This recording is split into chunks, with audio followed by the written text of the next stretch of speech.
spot. And here's the numbers for this week. There were over 1,000 players in the Pro-Am, featuring some of the great people around here, such as Jose Canseco. There were 3 300s. The size of the field, 130 they have there, but it's really 160. The average game was 204. And the top 24, let's take a look at Dave Traber, just missed. Dave Bowles, Berardi steady, Harold Sullivan's a legend, Westlake, Scott Devers a lefty, Mats Carlson from Sweden, Ray Perez, a great amateur turned pro. Watch this guy Moser, he looks great. U.S. Open champion Husted, one of my favorite guys, George Branham III, Shortcut Zurich, Chris Warren, the little ball, the Hall of Famer Sutar, Todd Thompson, Ted Hanna's Licklider, Steve Wonderlick from last week. Del Ballard replaced David Ozio, who had to withdraw because of a hand injury. That is the top 24. Chris Dale Strike got $1,060 for 53rd place, last in the cash. Okay. Up first is one of the 3 men to bowl at 300 this week, Nathan Terry Jr. He joined Randy Peterson, our tournament leader, and tiny Chris Warren. There you see Dave Ferraro of Kingston, New York, won 4 PBA titles. None for this man yet.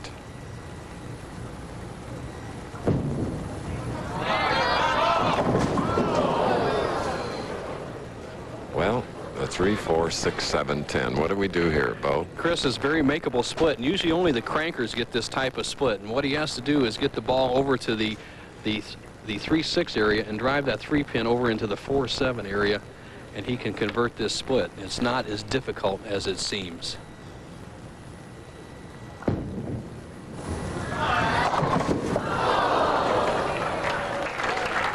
Cut break.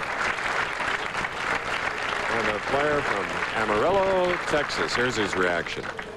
He knows he's going to be close. It's just getting a little luck with that 3-pin kicking off the sideboard. Son of a gun. Now, here's my pick, the very tough clutch player, Dave Ferraro. Nice mixing strike on the right lane for the 29-year-old from Kingston, New York. A lot of his family here today in person to cheer him on. The Ferraro family own 2 bowling centers in the Kingston area, a 26-lane center and a 32-lane center in Beacon, New York. And their harness horses as well.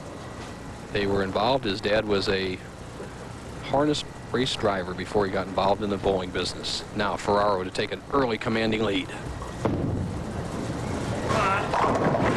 So very consistent.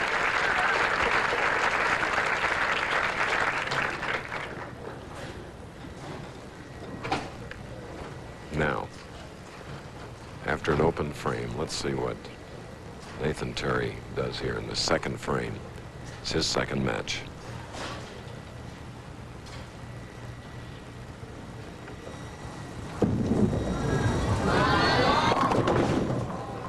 Crossing over almost, leaving 6-10.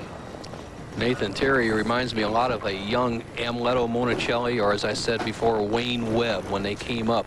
They put so much on the bowling ball, sometimes accuracy goes by the wayside, and right now Nathan Terry is struggling hitting the 1-3 pocket. It makes no difference how much you get on the ball if it doesn't end up in the right place. Another good tip. A man with a lot of torque. And that helps make race cars go fast. Nathan Terry, who went to college on a bowling scholarship, as we said earlier, operates and owns a pro shop in Amarillo, Texas in the off-season. If you're wondering where West Texas State is located, Canyon, Texas, not far from Amarillo.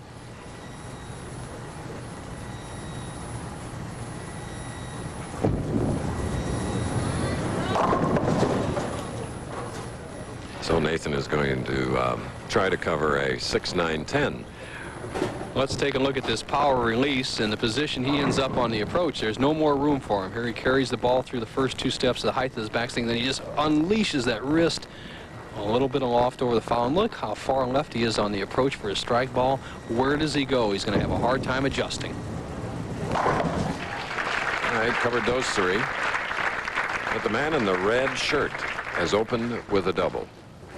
Third frame coming up before a capacity crowd here at Don Carter's Kendall Lanes.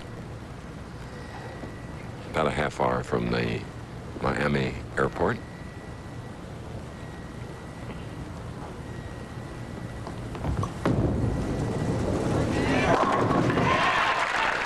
3 in a row. Take a closer, slower look at his profile. I like the style of Dave Ferraro. Everything in control, 5-step delivery. Look at the height of his backswing, even below shoulder level, but he gets so much momentum in his